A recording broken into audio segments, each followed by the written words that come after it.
अगस्त का महीना आते ही पाकिस्तान और देश विरोधी एजेंडे के लिए घूम रही विपक्षी पार्टियों की नींदें उड़ जाती हैं कि अब मोदी जी क्या कमाल करने वाले हैं देश हित में। आजादी के इस महीने में भारत को यूनाइटेड नेशन के सुरक्षा परिषद का नेतृत्व करने का मौका मिला है और यही नहीं, 9 अगस्त को मोदी जी सुरक्षा परिषद के कार्यक्रम की अध्यक्षता करके ऐसा करने वाले प्रथम भारतीय प्रधानमंत्री बन गए हैं। है ना गर्व की बात।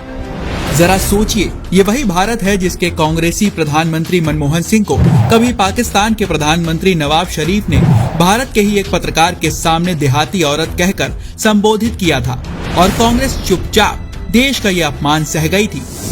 लेकिन मोदी जी ने विपक्षी दल का होते हुए तब भी भारत के इस अपमान के खिलाफ पाकिस्तान को ललकारा था।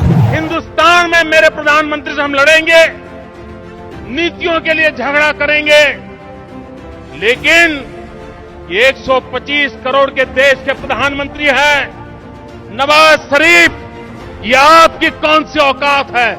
आप मेरे देश के प्रधानमंत्री को देहाती औरत कह के संबोधन करते हो। मोदी जी की इसी ललकार का परिणाम है कि आज आजादी के 75 वर्षों के बाद भारत संयुक्त राष्ट्र संघ की सुरक्षा परिषद की अध्यक्षता कर रहा है।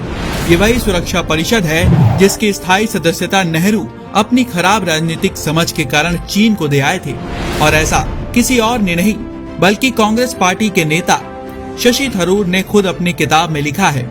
आज अमेरिका ने भारत को अफगानिस्तान तालिबान की समस्या हल करने के लिए अगुवाई करने को कहा है और भारत ने कड़ा रुख अपनाते हुए पाकिस्तान को सुरक्षा परिषद की उस मीटिंग से ही ब्लॉक कर दिया जिसमें अफगानिस्तान और तालिबान के ऊपर चर्चा होगी। जो पाकिस्तान ये कहकर हमारा अपमान करता था कि भारत देहाती औरत की तरह ओबामा के सामने शिकायत करता है, आज वही पाकिस्तान बैठक में शामिल होने के लिए भारत के सामने गिड़गिड़ा रहा है। अब ये वो पुराना भारत नहीं है जो छोटे बच्चों की तरह अमेरिका के सामने शिकायत करे पाकिस्तान की, ये नया कांग्रेस मुक्त भारत है। मैं नरेंद्र दामोदर दास मोदी जो पाकिस्तान को मुंहतोड़ जवाब देते हुए कश्मीर पर तिरंगा लहराता है, सर्जिकल स्ट्राइक के फैसले लेता है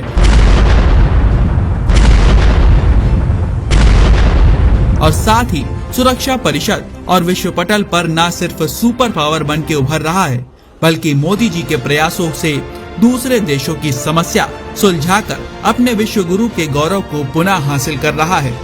ये सब देखकर तो यकीन है कि भारत को यूएन सिक्योरिटी काउंसिल में स्थायी सदस्यता कोई दिलवा सकता है तो वो हमारे मोदी जी हैं। ये कांग्रेस और अन्य किसी विपक्षी नेता के बस की बात नहीं है।